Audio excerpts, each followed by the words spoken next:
respect to how the budget was deliberated in Congress, let me say this categorically. I was not a part of the BICAM and the small committee budget deliberations. However, two people were instrumental in making those budget decisions, Chis Escudero and Zaldico, and I will defend myself fully. I will not allow myself to be turned into the scapegoat so that others who are actually accountable can walk away clean. If this is a political play to push me out and close the story, tarnishing my name and my reputation, then I'm telling everyone now, I will not go quietly and I will not go alone. I will not be the fall guy for other people's corruption. So, ayun na po mga kababayan, nagtuturo na po itong Tambaloslos na alam po naman natin na siya po ang pinangalanan po sa lahat po na mga witnesses na lumabas galing pa po sa mga Diskaya, sa kay Gutiesa, sa mga itim na Marines, na siya nga ang isa dito po sa kanila pong inaabutan po ng mali-malita po na pera, mga kababayan. At mismong si Saldico na nga ay umamin na yun na nga ay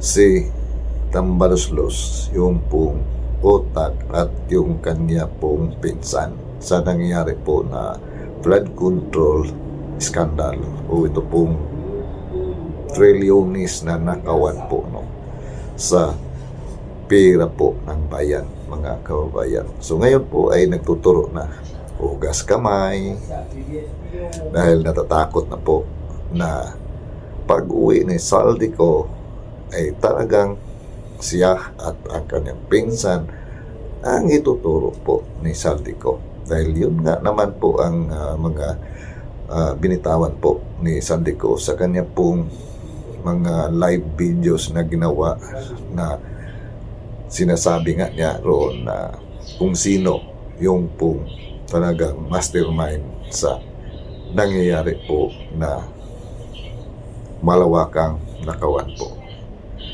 So ngayon po mga kababayan, ito na po, takot na po itong Hunyangong Tambaloslos na ito. Hindi lamang po ito Tambaloslos kundi Hunyangong. At ngayon hugas kamay. Diba mga kababayan, sino po ang nagsimula kung bakit nagkandalit-silitsi ang ating pong bansa ngayon? Dahil sa taong ito. Kaya halos marami na ang mga nag-away-away, sumusuporta sa kabila, sumusuporta sa kanilang mga iniidolo.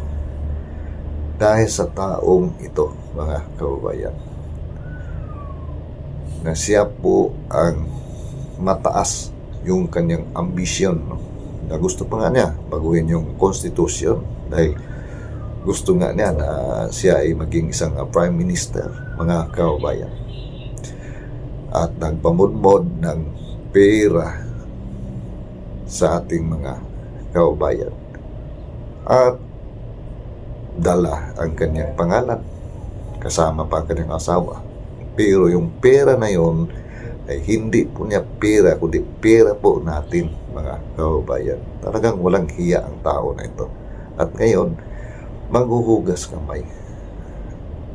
At may balita pa nga na humingi po na mag-travel sa Singapore dahil magpa-medical check-up itong tao na ito. Buti na lang at hindi pinayagan ni Boyeng Remulla ang kanyang kahilingan.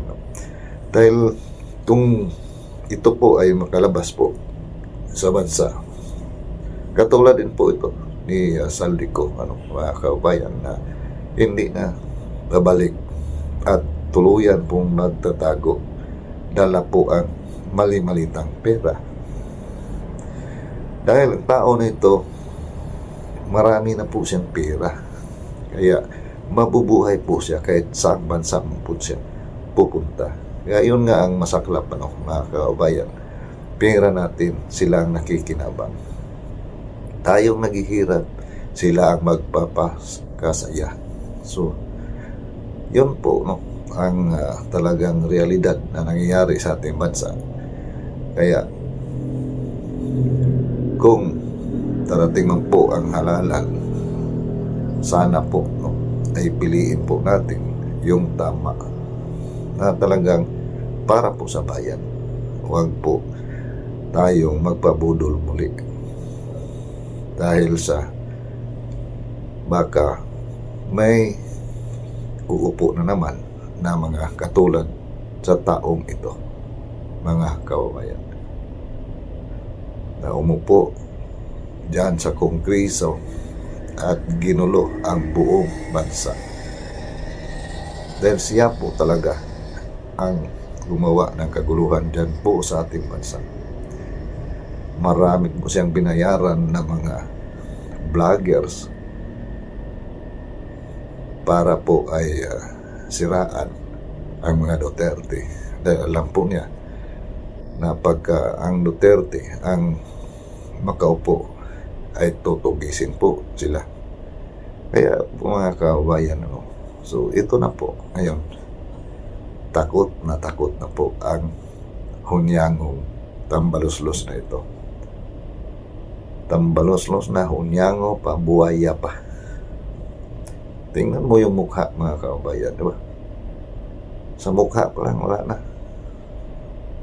Hindi na paniwala yung kanyang pinagsasabi. At tinuturo pa niya na yung mastermind ay si Saldico at si Chess Escudero. Magkasama po sila, di ba, mga kababayan?